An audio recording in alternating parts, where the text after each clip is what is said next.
Hi everyone, this is Sakshi and welcome to my channel Ignite Simplified Science. I hope you all are doing well and today I am going to discuss about a topic human circulatory system.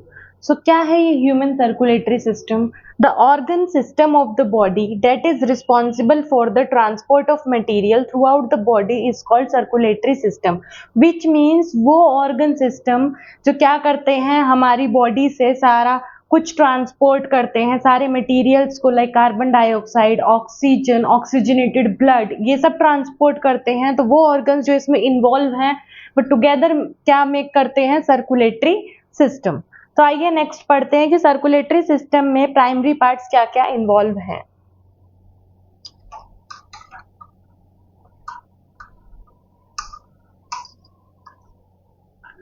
So circulatory system are heart, arteries and veins. Circulatory system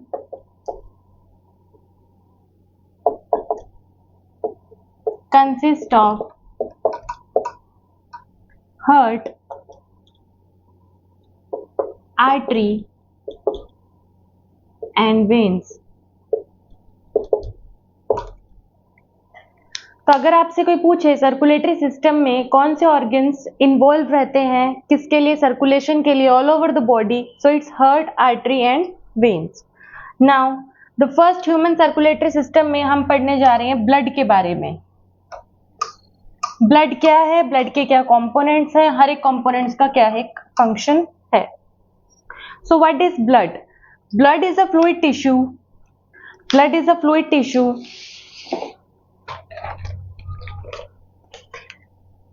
first is blood.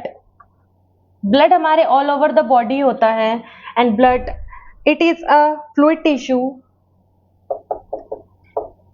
Fluid क्यों बोल रहे हैं? क्योंकि खून जो होता है वो बहता रहता है। So it is a fluid tissue that transports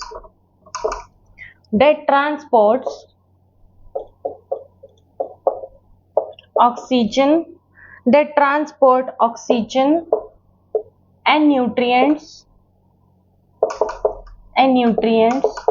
to the cells।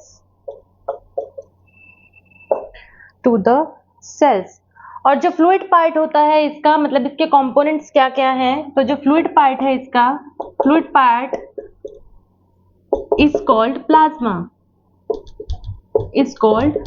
Plasma which is colourless. आपको ये प्लाज्मा का कोई कलर, प्लाज्मा के सेल्स का कोई भी कलर नहीं मिलेगा। So fluid part is called plasma and other components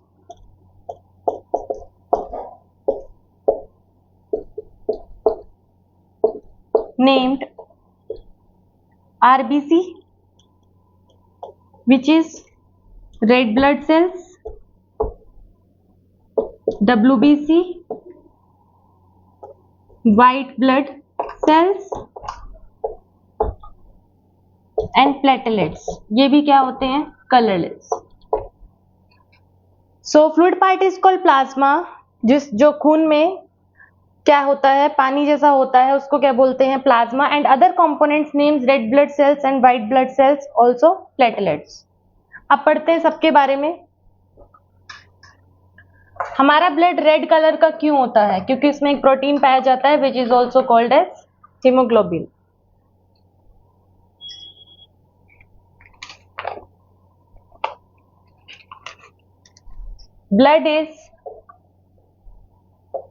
Blood is red in color because of the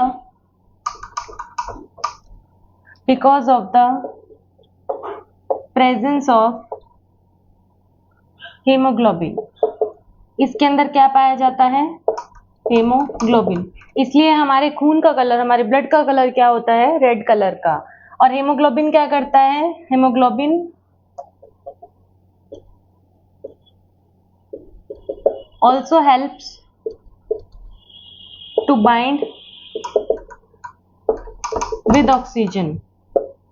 और हेमोग्लोबिन किससे बाइंड करता है? ऑक्सीजन से। जो हमारे आरबीसी सेल्स हैं उसके अंदर ऑक्सीजन कैसे बाइंड होती है? With the help of the hemoglobin। Now next move to the plasma।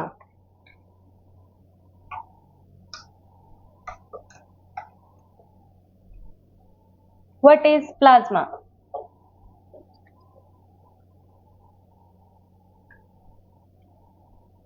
Plasma is, इसकी फॉर्मेशन क्या है? It is mostly made up of 95% of water, 95% of water and other contains dissolved nutrients and other 5% contains dissolved nutrients, carbon dioxide and oxygen.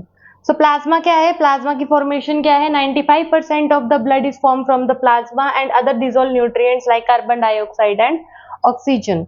Now move to the RBC cells. What are RBC? Red blood cells.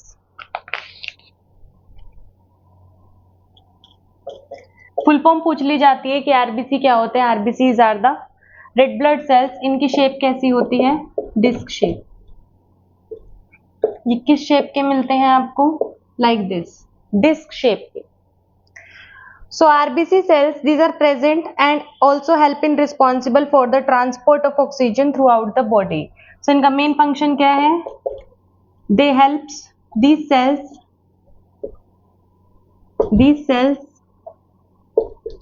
helps to transport. These cells help to transport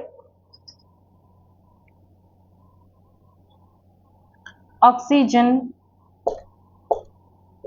throughout the body. अभी मैंने आपको बताया था कि RBC sales किसको bind करते हैं? Oxygen को. तो जो हमारे ब्लड में हीमोग्लोबिन एक पिगमेंट है वो उससे बाइंड होकर आरबीसी जैसे डिस्क शेप सेल्स में ट्रांसपोर्ट करती है through all over the body. और ये क्या किसके कैरियर्स होते हैं? ऑक्सीजन के कैरियर्स होते हैं. So what is the function of WBC? I hope आपको ये समझ में आया हो. Now move to the next topic.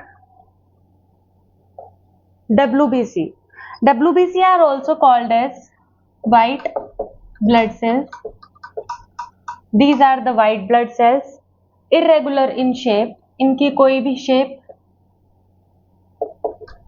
नहीं होती. Quite larger in size.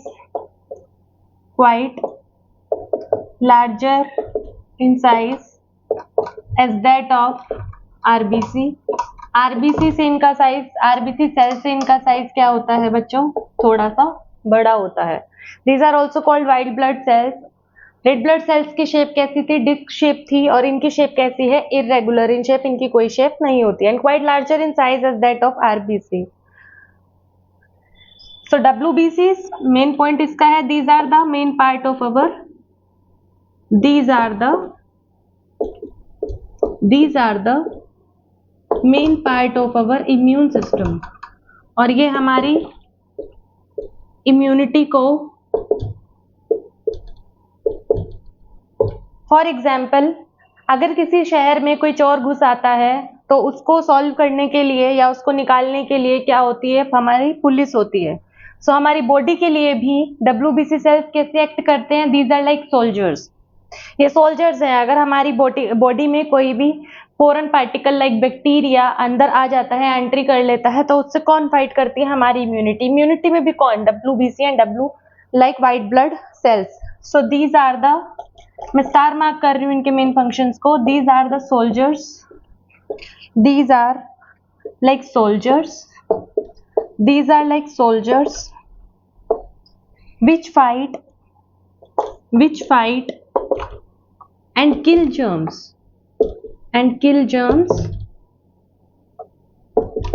in our body. So ये क्या करते हैं? These are act like a soldiers. ये हमारी बॉडी के लिए कैसे एक्ट करते हैं? सोल्जर्स की तरह. कोई भी फॉरेन पार्टिकल्स या कोई भी जर्म्स हमारी बॉडी में एंटर करते हैं तो सबसे पहले कौन फाइट करता है उनसे? WBC. Now come to the next is blood platelet. Blood platelets are the smallest cells in the blood. So इनको as compare to RBC and WBC इनका साइज और भी छोटा होता है. तो इनको किस नेम से जाना है? Smallest cells of the blood. तो सबसे छोटे सेल्स होते हैं ब्लड के. दूसरा, they form a blood clot, किस में हेल्प करते हैं? ब्लड क्लॉटिंग में।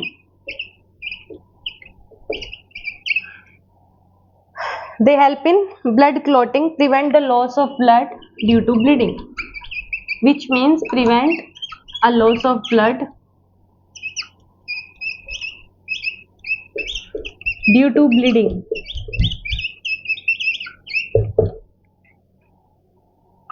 क्या मतलब है इसका? एक तो ये स्मॉलेस्ट सेल्स हैं बॉडी के, दूसरा ब्लड क्लॉटिंग। अगर आपको कोई चोट लग जाती है, चोट लगने के कुछ टाइम के बाद खून अपने आप से रुकना बंद हो जाता है, तो उस पर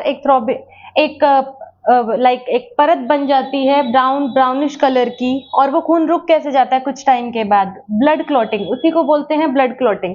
और वो कौन करते हैं? ये ब्लड प्लेटलेट्स। ये क्या करते हैं? उस वूंड पर क्लम्प बना लेते हैं, एक साथ सारे के सारे वहां पर जाकर अटैक कर देते हैं। So these are called blood clotting and prevent the loss of blood due to bleeding। अगर आपको कहीं पर भी कोई बॉडी में इंजरी हो गई है तो उसकी क्लोटिंग में कौन हेल्प करते हैं? हमारे blood platelets. They also prevent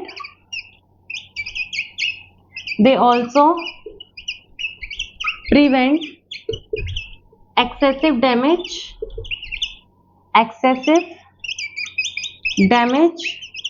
to the blood vessels। और क्या हेल्प करते हैं या किससे प्रिवेंट करते हैं? They also prevent excessive damage to the blood vessels. और ये प्रिवेंट करते हैं, ब्लड वेसल्स को ज्यादा डैमेज होने से ये बचाते हैं। सो आई होप आपको ब्लड प्लेटलेट समझ में आया हो, आरबीसी समझ में आया हो, और डब्ल्यूबीसी के फंक्शंस भी समझ में आए हों।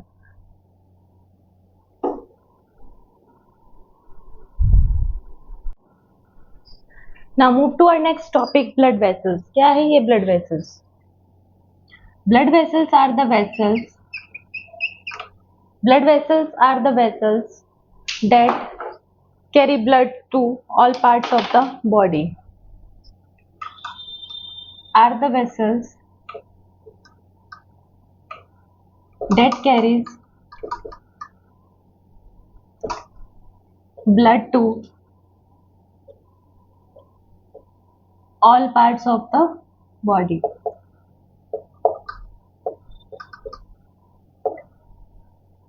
तो आपको पता ही होगा हमारी सारी बॉडी में क्या है? Blood vessels. ये क्या कैरी करती है? Blood to all parts of the body.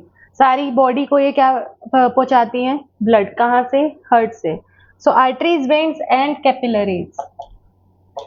Arteries, veins and capillaries together consist of और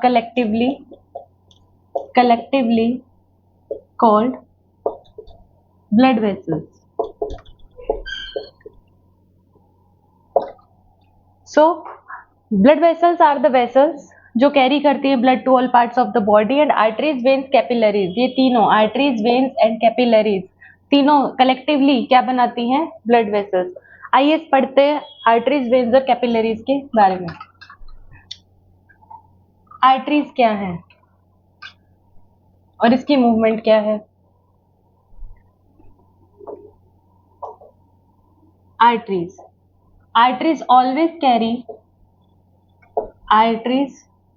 always carry oxygenated blood। ये क्या कैरी करते हैं? Oxygenated blood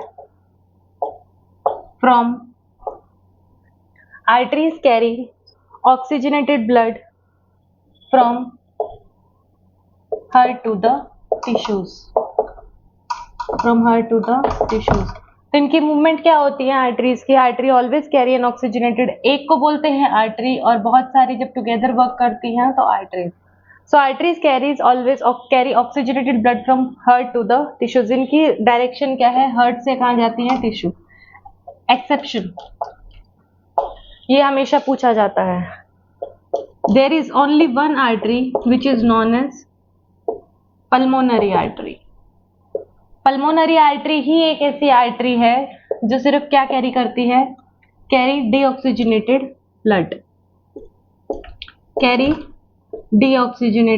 blood. और ये क्या कैरी करती है? Deoxygenated blood. इनकी वॉल्स कैसी होती हैं? walls are thick, walls are thick and blood flows with jerk, and blood flows with jerk. Thick होती हैं एंड फ्लेक्सिबल, सो वॉल्स इनकी कैसी होती हैं, ये क्वेश्चन सीटीईटी में पूछा जा चुका है, ये क्वेश्चन सीटीईटी में पूछा जा चुका है और बहुत बार ये क्वेश्चन पूछा जाता है, ये क्वेश्चन भी सीटीईटी में पूछा जा चुका है कि कौन सी आर्टरी है जो डीऑक्सीजनेटेड ब्लड कैरी करती है, कॉल्ड पल्मोनरी आर्टरी, एंड इसकी वॉल्स कैसी होती हैं, थिक होती हैं, blood flows with a jerk, jerk मतलब क्योंकि यहाँ पे ब्लड प्रेशर बहुत हाई होता है इसलिए जर्क के साथ ब्लड क्या करता है, जर्क मतलब एकदम से रुक रुक के ऐसे ब्लड क्या करता है, फ्लो करता है, और इसकी जो आर्टरीज होती हैं वो फ्लेक्सिबल होती हैं, इनकी वॉल्स कैसी होती हैं, फ्लेक्सिबल होती हैं।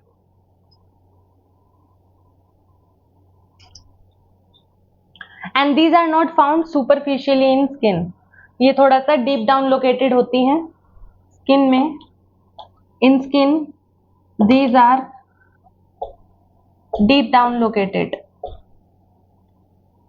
और ये कैसे लोकेटेड होती हैं, डीप डाउन, ये आपको ऊपर नहीं दिख सकती स्किन में, जो इजीली विजिबल होती हैं वो वेन्स होती हैं, सो स्किन में जो डीप डाउन लोकेटेड होती हैं वो सिर्फ कौन सी होती हैं, आर्टरीज।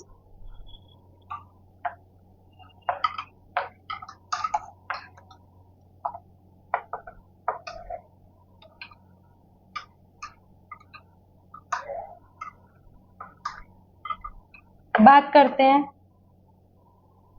लार्जेस्ट आर्टरी किसको बोला जाता है, so there is a aorta, aorta को सबसे बड़ी आर्टरी बोला जाता है, लार्जेस्ट आर्टरी, तो पूछ लिया जाता है लार्जेस्ट आर्टरी कौन सी है, तो वो है ऑर्टा।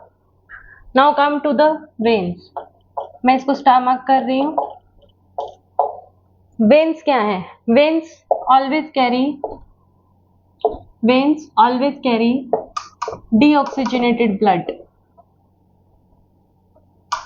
deoxygenated blood, और इसकी डायरेक्शन क्या है, from lungs to heart, from all body parts to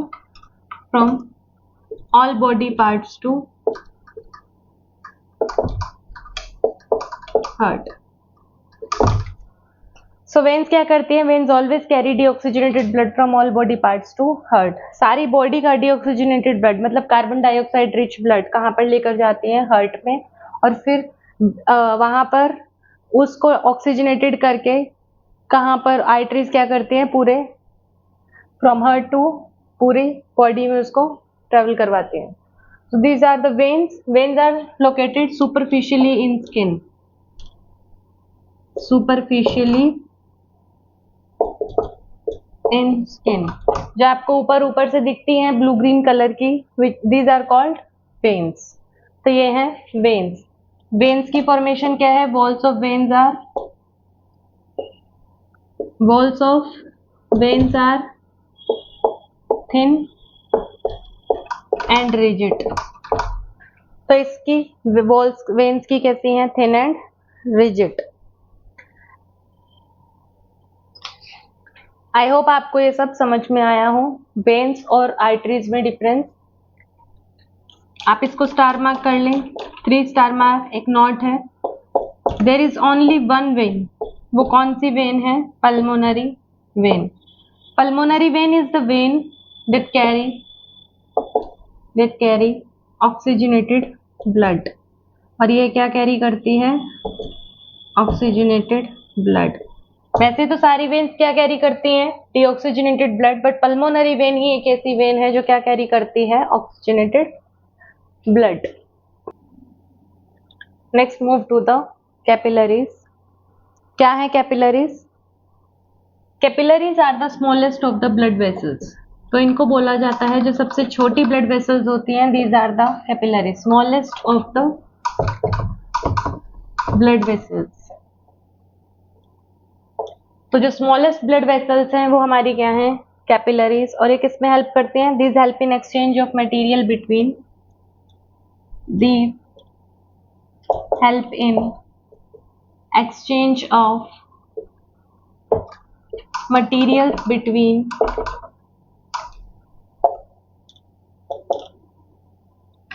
between circulation and cells.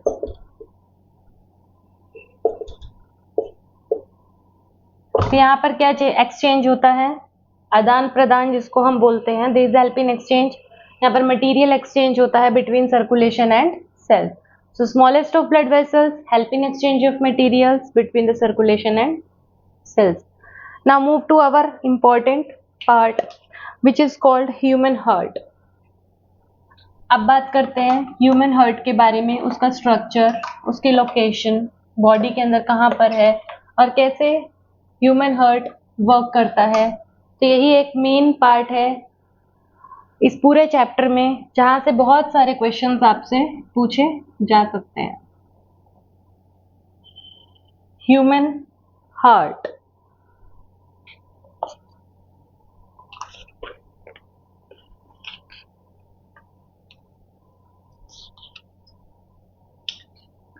So human heart हमेशा चलता है, हमेशा क्या करता है, हमें सबको पता है, ब्लड पंप करता है और ये कभी भी नहीं रुकता. अगर ये रुक जाएगा तो क्या होगा आप सब जानते ही हैं. But human heart always continue his work, और ये throughout our life the heart pumps blood, और ये क्या करता है, ब्लड को पंप करता रहता है throughout our life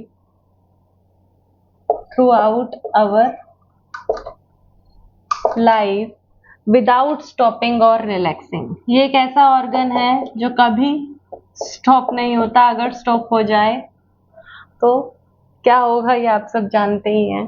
so heart pumps blood throughout our life without stopping और रिलैक्सिंग. इसके अंदर कौन सी मसल्स पाई जाती हैं? सो इसके अंदर कार्डियक मसल्स प्रेजेंट होती हैं जो कि हमेशा फंक्शन करती रहती हैं. ठीक है, किसका? कॉन्ट्रैक्शन. ये हमेशा कॉन्ट्रैक्ट एंड रिलैक्स करती रहती हैं. कॉन्ट्रैक्ट रिलैक्स, और फटीग नहीं होती हैं. Do not fatigue. What is the meaning of fatigue here? क्या है ये फटीग का मतलब? थकती नहीं है कभी भी, क्योंकि इनको थकना मना है. So cardiac muscles contract and relax and do not fatigue. इसीलिए heart pumps blood throughout our life. हमेशा यही मसल्स कॉन्ट्रैक्ट और रिलैक्स करती रहती हैं, इसी वजह से ये कभी भी स्टॉप या रिलैक्स नहीं कर सकता है. Location of heart. It is located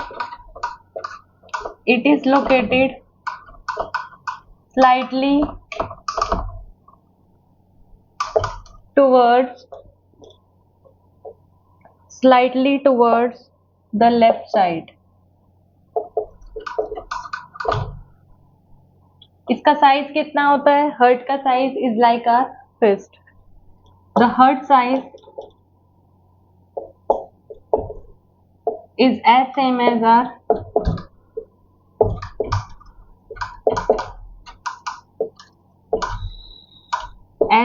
fist. जितनी हमारी मुट्ठी का साइज होता है उतना ही हमारे हार्ट का साइज होता है. कितने चैम्बर्स होते हैं इसके अंदर? There are 4 chamber in human heart. पूछ लिया जाता है ह्यूमन हार्ट में कितने चैम्बर्स होते हैं, कितने चैम्बर्ड हार्ट होता है. So these are 4 chambered. There are 4 chambers in human heart. So slightly towards the left side ये लोकेटेड होता है. इसका साइज कितना होता है? Same as our fist. And there are 4 chambers in our human heart. So now move to our next topic, human heart. जैसा कि आप सब देख सकते हैं इसमें कितने चैम्बर्स हैं? 4 chambers. The heart is made up of 4 chambers. Right. On the right side there is a right atrium and right ventricle. When we move to the left side, there is a left atrium and left ventricle. और ये partition किससे होते हैं? Valve से. These are flap like structures जो कि right atrium से जब ब्लड राइट वेंट्रिकल में जाएगा तो ये वन वे मूवमेंट शो करेंगे. These are flap like structure allows the blood to flow only in one direction. तो अगर राइट एट्रियम से ब्लड राइट वेंट्रिकल पे जाएगा या लेफ्ट एट्रियम से ब्लड लेफ्ट वेंट्रिकल पे जाएगा तो ये ओनली वन डायरेक्शन ही इसको शो करेंगे. ये वापस से दोबारा से राइट एट्रियम में नहीं जा सकता है. So this is superior vena cava. This are valves bicuspid and tricuspid. This is inferior vena cava. और ये दोनों ये चैम्बर्स हैं, right chambers in left chambers are separated. They are separated by a partition. इस partition को क्या बोलते हैं? सेप्टम. इसको क्यों अलग अलग रखा गया है? ताकि ऑक्सीजनेटेड और डीऑक्सीजनेटेड ब्लड, जो ऑक्सीजन रिच ब्लड है और जो डीऑक्सीजनेटेड जिसमें कार्बन रिच ब्लड है, वो दोनों को इंटरमिक्सिंग से ये क्या करता है? अलग रखता है, मिलने नहीं देता है. इसीलिए इसको क्या बोलते हैं? सेप्टम. इसका मेन रोल है हार्ट में. This is pericardium. पेरिकार्डियम का मतलब क्या है? कि जो आउटर लेयर है, डबल लेयर है जो हार्ट, उसकी जो आउटर लेयर की जो मेम्ब्रेन है उसको हम क्या बोलते हैं? पेरिकार्डियम. तो पूछ लिया जाता है कभी कभी ये क्वेश्चन भी. The outer layer of the heart is what is it called? तो ये पेरिकार्डियम होती है. These are pulmonary veins and ये एक पल्मोनरी आर्टरी है. ऊपर ऑर्टा है, ये वेना कावा है.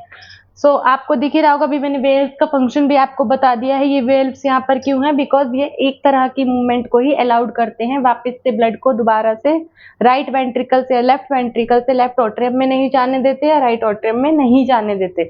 सो पार्टीशन का नेम है सेप्टम. ये सेपरेट रखता है किसको? इंटरमिक्सिंग नहीं होने देता किसकी? ऑक्सीजनेटेड ब्लड की with deoxygenated blood. Now move to our next is heart beat. Heart beat क्या है?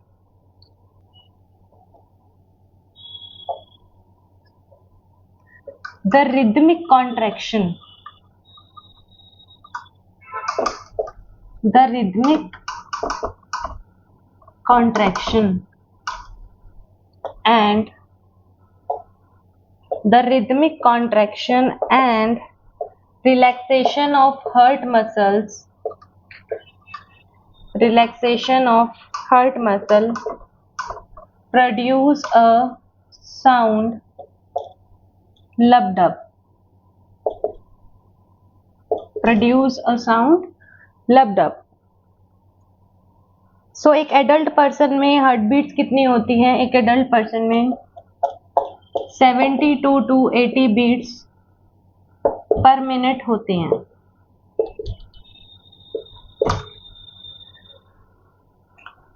सो हार्ट बीट क्या है? एक रिदम. जैसे कि आप अगर स्टेथोस्कोप या डॉक्टर आपको कभी कहता है कि अपने दिल की धड़कन, वो चेक करते हैं आपके दिल की धड़कन को with an instrument called stethoscope.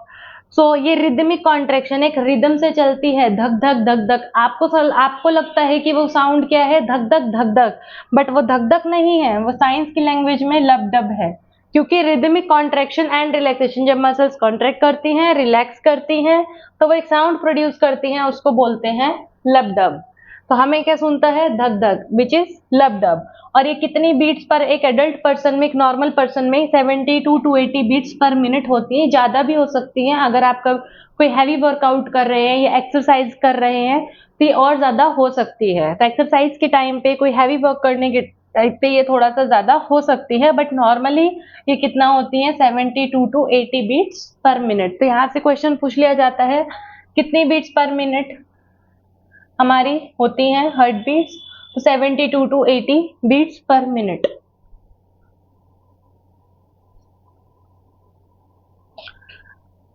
Now let's talk about the stethoscope. Stethoscope क्या है? स्टेथोस्कोप एक इंस्ट्रूमेंट है.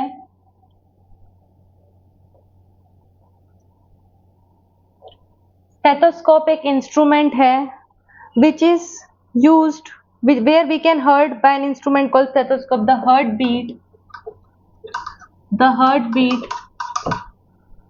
can be heard by using instrument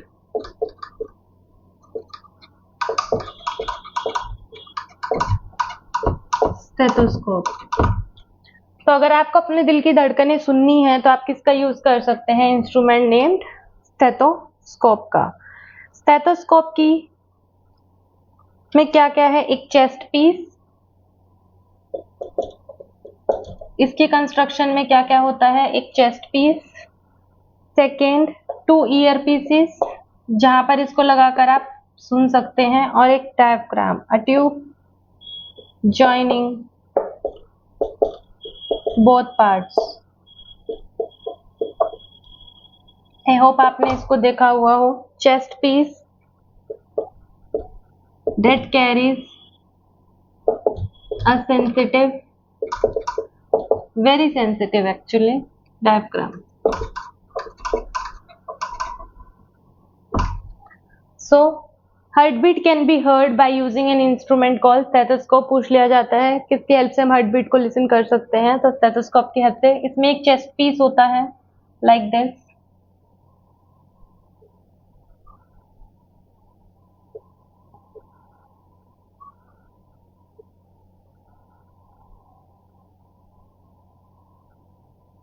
आपने देखा होगा ये। So chest piece that carries a sensitive diaphragm, इसमें ये डायफ्राम होता है, यहाँ पर डॉक्टर आपको चेस्ट कैविटी पर इसको लगाकर बताता है कि हार्ट बीट चेक करता है। दूसरा 2 ईयर पीसेस, ये कानों में लग जाते हैं year pieces, and a tube joining both the parts, और इन दोनों पार्ट्स को कौन ज्वाइन करती है? एक tube. So this is the structure of the stethoscope. So first क्या होता है? Blood passes through the capillaries. जितनी भी लंग्स की कैपिलरीज हैं वहां से ब्लड पास करता है, और उसमें से कार्बन डाइऑक्साइड उतर जाती है और ऑक्सीजन क्या होती है? सेल्स को बाइंड कर लेती है। उसके बाद वो ऑक्सीजनेटेड ब्लड कहाँ पर जाता है? From lungs to the left auricle by pulmonary veins. अभी मैंने आपको बताया था कि पल्मोनरी वेन्स क्या कैरी करती हैं? Oxygenated blood. तो कैपिलरीज से जब blood passes through the capillaries, capillary से जब ब्लड पास करता है लंग्स में, और वो ऑक्सीजन उसमें बैठ जाती है और कार्बन डाइऑक्साइड उतर जाती है। आप इस मैकेनिज्म को ऐसे भी समझ सकते हैं। और ये ऑक्सीजनेटेड ब्लड कैरी करता है पल्मोनरी वेन्स कहाँ से? लंग से लेफ्ट ऑरिकल में। सो लेफ्ट ऑरिकल से उसके बाद क्या होता है? द लेफ्ट ऑट्रियम, जो लेफ्ट ऑट्रियम में मैंने आपको हार्ट के 4 चैम्बर्स बताए थे, left atrium, left ventricle, right atrium and right ventricle. तो यहाँ से ये ब्लड कहाँ से एंटर करता है? लेफ्ट ऑट्रियम से, जो कि एकदम से कॉन्ट्रैक्ट करता है, और ऑक्सीजनेटेड ब्लड कहाँ पर पंप किया जाता है या पुश किया जाता है? लेफ्ट वेंट्रिकल में। तो ये जो वेल्व्स होते हैं ये क्या करते हैं? एक फ्लैप लाइक स्ट्रक्चर है, तो यहाँ से जब ये पुश किया जाता है तो इसकी बैकवर्ड मूवमेंट को स्टॉप कर देते हैं। अब ये दोबारा से कहाँ पर नहीं जा सकता? लेफ्ट ऑट्रियम में नहीं जा सकता है। Now move to our next, it's a third function. फिर कैसे वर्क करता है? आगे क्या होता है इसके अंदर?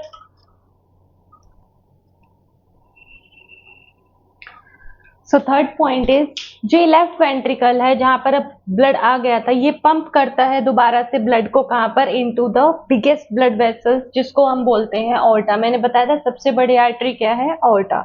सो ये क्या करती है? It distributes oxygen rich blood to the different parts of the body. तो जो भी ऑक्सीजन रिच ब्लड है ये कैरी करती है और सारे पार्ट्स को क्या देती है? ऑक्सीजन रिच ब्लड ट्रांसपोर्ट करती है। नेक्स्ट स्टेप आता है फिर deoxygenated blood. So deoxygenated blood कहाँ से? Through the various parts of your body, organs of the body से कहाँ पर एंटर करता है? From capillaries to the veins. और कहाँ से जाता है? वेन्स क्या कैरी करती हैं? डीऑक्सीजनेटेड ब्लड, एंड देन वो किस में जाता है? राइट ऑट्रियम में। आई होप आपको ये समझ में आ रहा हो, क्योंकि डीऑक्सीजनेटेड ब्लड को हमेशा कौन कैरी करती हैं? वेन्स। और वो कहाँ लेकर जाती हैं उसको? राइट ऑट्रियम में।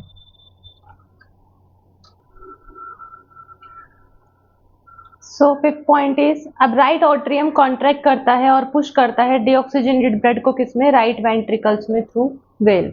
सो राइट ऑट्रियम में क्या होता है? डीऑक्सीजनेटेड ब्लड आता है और राइट वेंट्रिकल्स में वो पुश हो जाता है, मतलब उसको कहाँ भेज दिया जाता है? नीचे वाले राइट वेंट्रिकल चैम्बर में। तो राइट वेंट्रिकल फिर से पंप करता है इम्प्योर ब्लड को कहाँ पर? पल्मोनरी आर्टरीज में। आपको पता है पल्मोनरी आर्टरीज क्या कैरी करती हैं? डीऑक्सीजनेटेड ब्लड, एक एक्सेप्शन है। So that carries it into the lungs for the purification. और वहां से ये आर्टरीज ब्लड को कहाँ लेकर जाती हैं? लंग्स में, जहां पर ये ब्लड फिर से क्या होता है? प्योरीफाई होता है। उसके बाद क्या होता है? This cycle keeps on circulating, और ऐसे ही ये सारी साइकिल क्या करती रहती है? फ्लो करती रहती है डे एंड नाइट, इवन तब भी जब हम क्या कर रहे होते हैं? सो रहे होते हैं। आई होप आई होप आपको सबको ये सब बात समझ में आई हो कि सर्कुलेशन इन ह्यूमन बींग्स कैसे वर्क करता है, क्या हार्ट कैसे हमारा पूरा मैकेनिज्म है, हमारी ब्लड वेसल्स ये सब आपको कैसे हेल्प करते हैं टुगेदर, ये सब कैसे हमारा पूरा फंक्शन करते हैं, पूरा सर्कुलेशन ऑफ ब्लड कैसे वर्क करता है इन ह्यूमन। अगर आपको मेरी वीडियो पसंद आई हो और आपको मेरे इस चैप्टर में सब कुछ समझ में आया हो या आपको कोई भी डाउट हो तो आप कमेंट सेक्शन में जाके प्लीज़ बता दें और मैं आपके लिए वो टॉपिक फिर से प्रिपेयर कर दूंगी। और आपको मेरी वीडियो अगर पसंद आई हो तो do like share and subscribe, and मिलते हैं गाइस नेक्स्ट वीडियो में।